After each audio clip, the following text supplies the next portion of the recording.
Siwak ini keutamanya luar biasa. Nah, dikatakan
Bikul ihramin, ketika mau pakai ihram, kita mau pakai ihram haji atau umrah disunahkan juga bersiwak. Wa iradati qiraatil Quran, mau membaca Al-Quran, membaca Al-Quran juga disunahkan bersiwak. Wal hadis dan hadis, mau baca hadis juga disunahkan bersiwak. Wal zikri dan berzikir, kita kalau mau berzikir disunahkan memakai siwak itu. Wasbirul asnan dan kuningnya gigi. Ketika gigi kuning kita disunahkan memakai siwak. Waduhul baik, mau masuk rumah, kita disunahkan bersiwak. Wal qiyam minan naum, bangun tidur. Kalau bangun tidur disunahkan memakai siwak. Wa iradatin naumi, dan mau tidur juga disunahkan memakai siwak. Wa likulli halin, dan setiap keadaan yang tabayyaru berubah ini dalam hal itu al-bau mulut. Jadi kapan posisi kita ini berubah, maksudnya dari baunya berubah atau warna giginya berubah, kita disunahkan memakai siwak. Umpamanya kita habis makan apa? Bawang. Kan biasanya bau mulut kalau makan bawang, itu disunahkan bersiwak. Nanti ada penjelasan di sini bagaimana sih caranya siwak, kemudian apa yang boleh kita gunakan siwak itu apa saja, nanti ada di sini insyaallah. Jadi kalau mulut kita berubah, baik itu baunya atau warna giginya berubah, disunahkan memakai siwak. Wa yukrahu, dan dimakruhkan dishalimi bagi orang yang berpuasa ba'da zawali, setelah zawal. Setelah zawal itu telah zuhur. Jadi bersiwak dimakruhkan bagi orang yang berpuasa tapi setelah zuhur. Jadi kalau setelah zuhur, maka mereka orang yang berpuasa makruh memakai siwak. Kenapa makruh? Ada pendapat begini. Karena dalam hadis bau mulutnya orang berpuasa itu lebih baik daripada bau minyak kasturi. Karena itu kita tidak perlu ngilangin baunya. Jadi orang yang berpuasa setelah zuhur atau setelah zawal itu dimakruhkan memakai siwak. Itulah tadi waktu-waktu kita disunahkan memakai siwak. Mau wudu, mau sholat, mau masuk rumah, bangun tidur, mau tidur, kemudian ketika gigi kita kuning, kemudian ketika mulut kita berubah, itu disunahkan kita bersiwak. Nah sekarang apa sih yang kita gunakan bersiwak itu? Apakah dia harus kain bahan? Tidak ya. Wayang sulu dan hasil atau bisa siwak itu bikulli fasilin, setiap sesuatu yang kasar. Jadi siwakan itu boleh dilakukan pakai apa saja yang kasar. Jadi kalau kita gosok gigi itu sudah dinamakan siwak, sudah dinamakan siwak. Pokoknya kalau bapak ada yang mau tidur gosok gigi, itu sudah siwak, namanya sudah siwak. Bangun tidur gosok gigi, itu sudah siwak ya, sudah dikatakan siwak ya. Jadi siwak itu bisa berhasil atau bisa kita lakukan dengan sesuatu yang kasar ya. Kemudian jamaah kalau mau sholat kemudian tidak bawa siwak, ada kan siwaknya begini, ya, namanya siwak. Kita tidak bawa begini sholat, kita pakai baju boleh begini. Kasar nih baju kita digosok-gosok gitu. Tapi jangan juga pakai baju begini. kasih senyum lebar. Nah, itu sudah hasil siwak, sudah dapat pahala siwak. ya.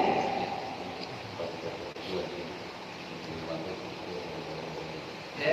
Jadi siwakan itu tidak harus pakai kayu arang, pakai sesuatu yang kasar boleh, pakai gosok gigi. Ya. Oleh karena itu ketika mau gosok gigi kita niatkan, saya ini mengikuti ajaran Nabi, gosok gigi, mau tidur, bangun tidur, mau pergi ke masjid kan mau sholat terus, pergi ke masjid, gosok gigi bersihkan.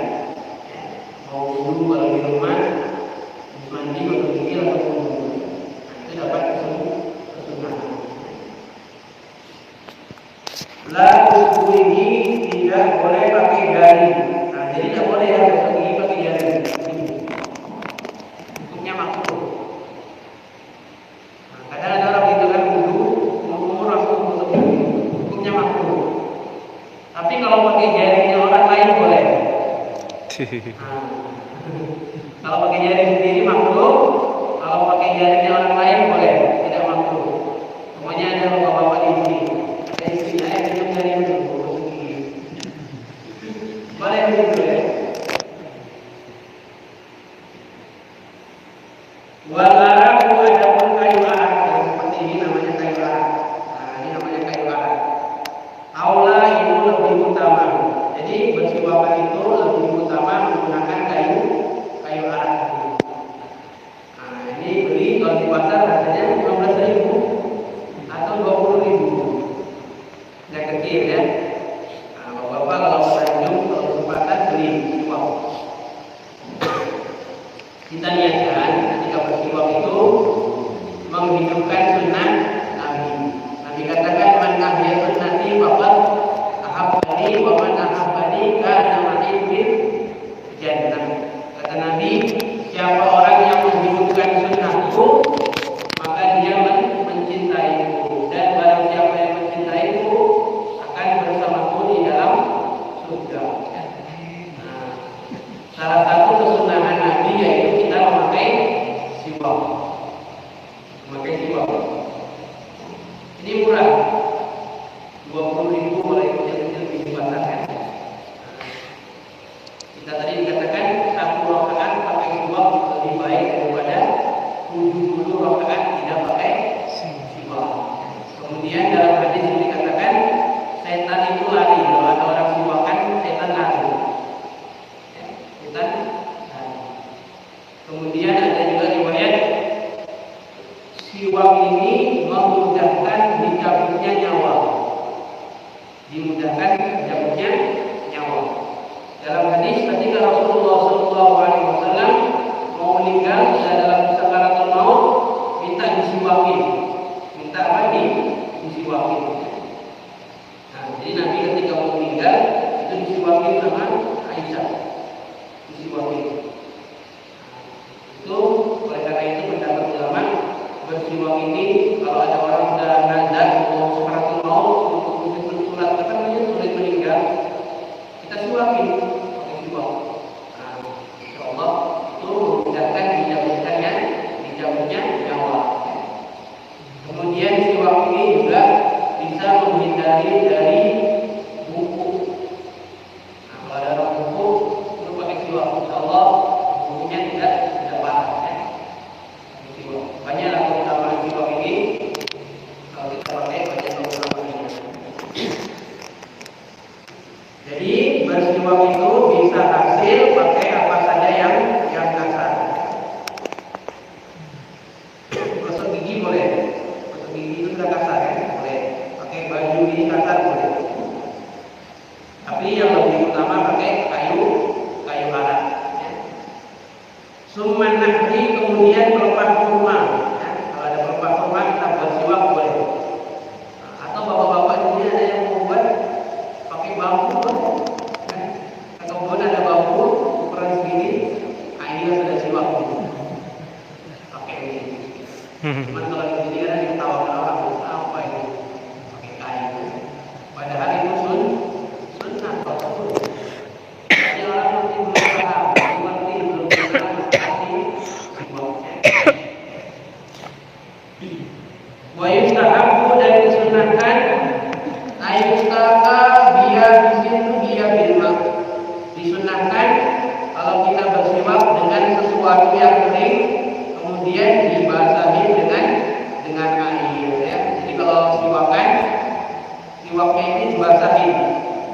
Dibasahin itu biasanya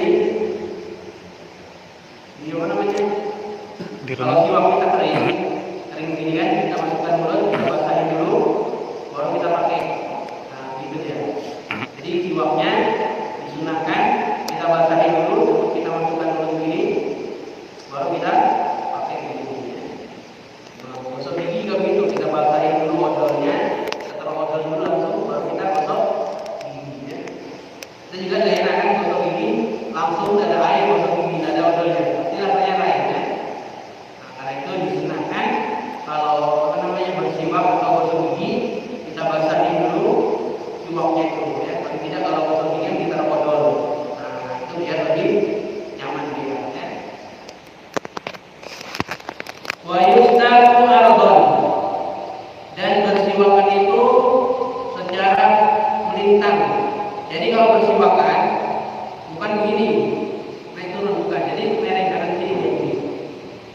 Nah, jadi kanan dulu, baru kiri ya. Jadi kalau gosok gigi bukan begini. Yang sunnah itu mereng begini. Nah, itu gosok gigi ya. Gosok gigi mereng begini ya, tidak begini.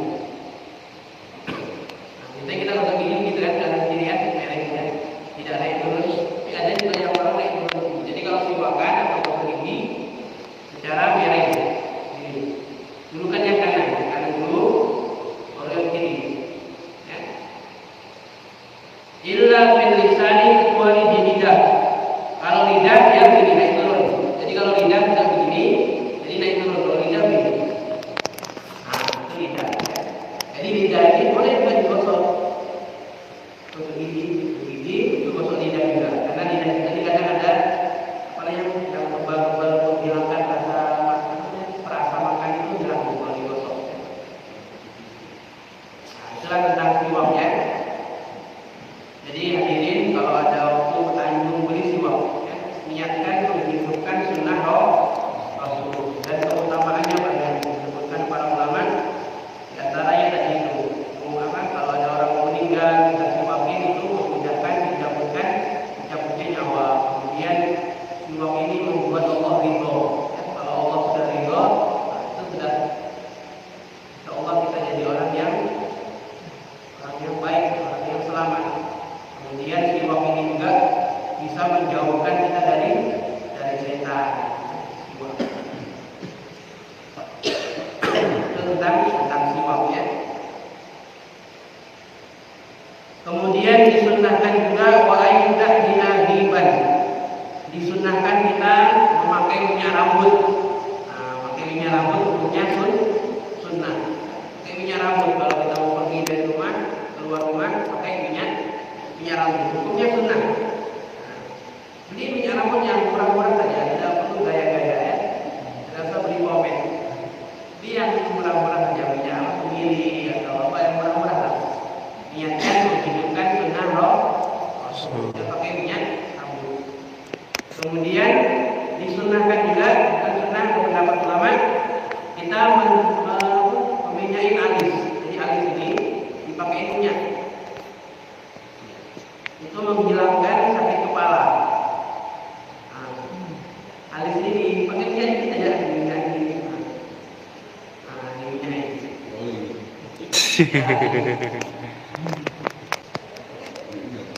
Ya, jadi pakai minyak rambut hukumnya sunnah. Wa yaktahila witran. Kemudian memakai celak. Nah, pakai celak hukumnya sunnah. Ya. Laki-laki boleh, perempuan boleh pakai celak. Bahkan ada hadis orang yang pakai celak pakai isbit, ada celak isbit yang Arabnya itu menerangkan mata. Pakai celak ya. Tapi jadi masalah orang Indonesia tidak biasa pakai celak. Kadang-kadang orang itu tidak cocok kita pakai celak. Nambah lucu. Ya. Nah, tapi hukumnya sunnah. Paling tidak kita lakukan ya setahun sekali lah. Ya. Jadi hadirin sekalian, ada pendapat perkataan Imam Nawawi di dalam kitab Al-Azkar itu, kalau kamu tahu satu amalan, satu ajaran Islam, kalau kamu tidak bisa melakukan terus-menerus, minimal kamu lakukan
pakai celak.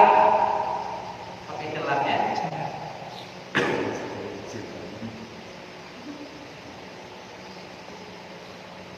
Witron secara ganjil. Jadi kalau pakai celak 3 kali 3 kali, akan 3 kali jadi 3 kali ya. Celak.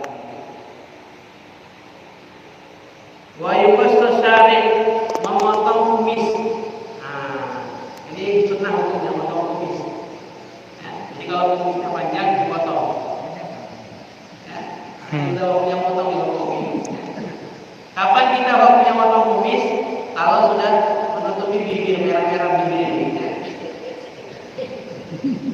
Jadi tidak boleh kumis kita ini menutupi bibir yang merah, tidak boleh ya. Harus dipotong. Nah, sunnah hukumnya memotong kumis kita potong ya. Intinya yang merah-merah bibir ini kelihatan. Kalau sudah menutupi, nah itu tidak boleh. Nah, potong kumis. Kumisnya dipotong ya.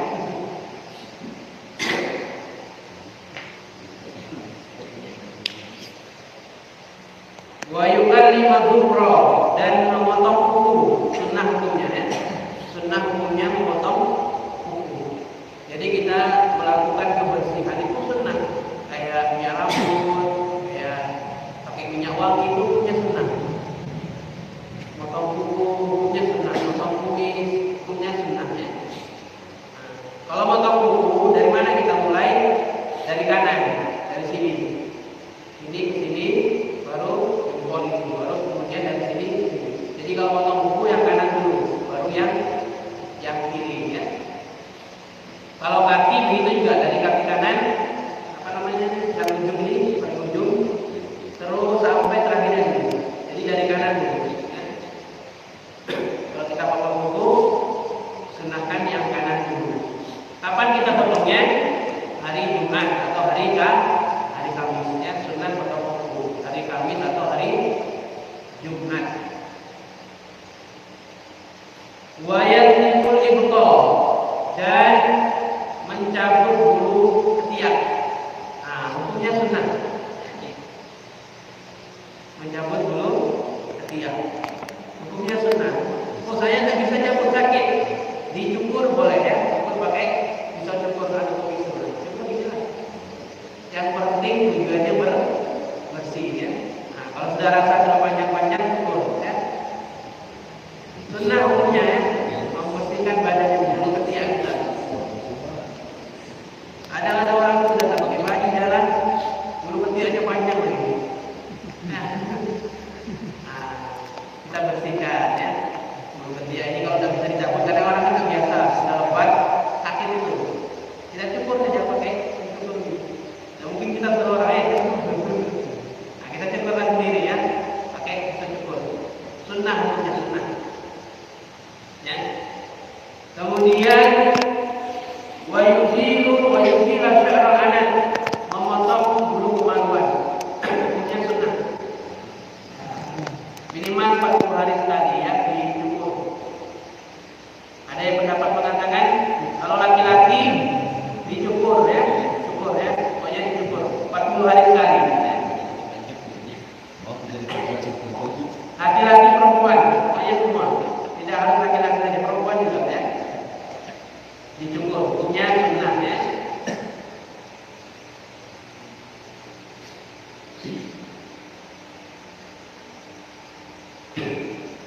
Wa yusarrihal lihyah dan merapikan jenggot. Nah, kalau jenggot dirapikan. Bagaimana rapinya lagi kita? Sunnah hukumnya sunnah ya.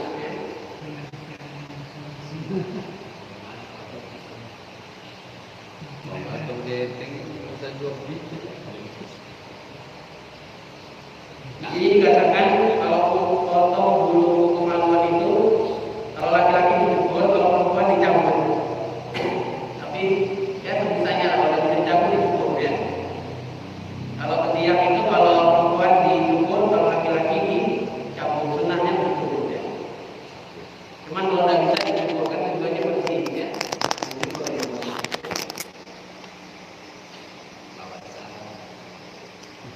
Kemudian tadi merapikan jenggot.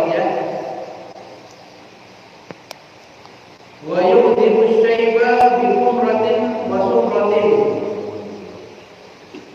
Kemudian disunahkan juga menyemir uban dengan warna merah atau kuning. Nah, kalau bapak dia, mohon maaf sudah ubanan boleh disemir. Tapi nyemirnya jangan warna hitam, yang boleh warna merah atau kuning. Sunnah. Jangan disemir semua, itu kayak anak muda gitu. Semir yang uban-ubannya aja. Jangan nanti Pak Freddy kalau tanya semua, tanya itu semir kuning, pulang ke rumah. Jadi semir yang uban-ubannya aja. Saya lihat di sini yang semir kuning itu ada uban-ubannya ini. Bang Indra tadi, dari tanya Mama Santi, itu dia semir yang uban-ubannya warna kuning-kuning. Jadi kita ada salah satu tukang semir kan ada tukang semir. Semir orang punya uban-uban warna apa? Warna kuning atau warna merah. Hukumnya sunnah ya. Kalau mau nyemir semua bagaimana, boleh nggak? Boleh. Tapi jangan semir warna hitam. Kalau warna hitam nggak boleh. Kecuali kalau kita mau perang, mau berjihad, itu boleh semir warna hitam. Kenapa? Biar kelihatan muda. Musuh itu pasukan mulai dari orang-orang itu hitam semua. Tapi kalau sudah ubanan kita ikut perang aja sudah keluar ini, tarik kita bosan dulu. Jadi kalau mau perang, semir hitam boleh ya. Tapi kalau tidak mau perang, hari-hari biasanya tidak boleh warna hitam. Ya. Jadi semir boleh. Hukumnya sunnah bagi orang yang tua. Semir uban ya, uban di semir ya. Jadi kalau semir warna hitam hukumnya haram. Kecuali orang yang mau perang melawan orang-orang kufar ya.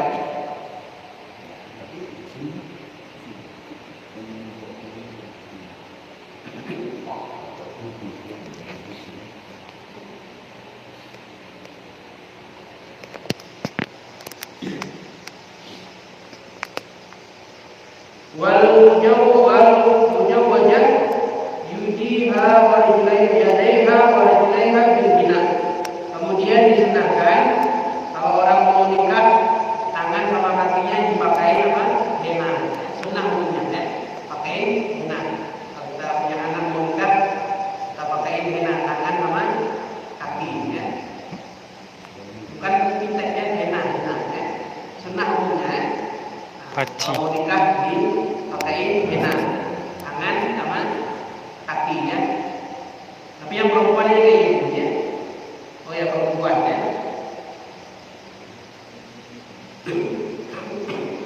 Kalau perempuan menikah dipakai henna ya.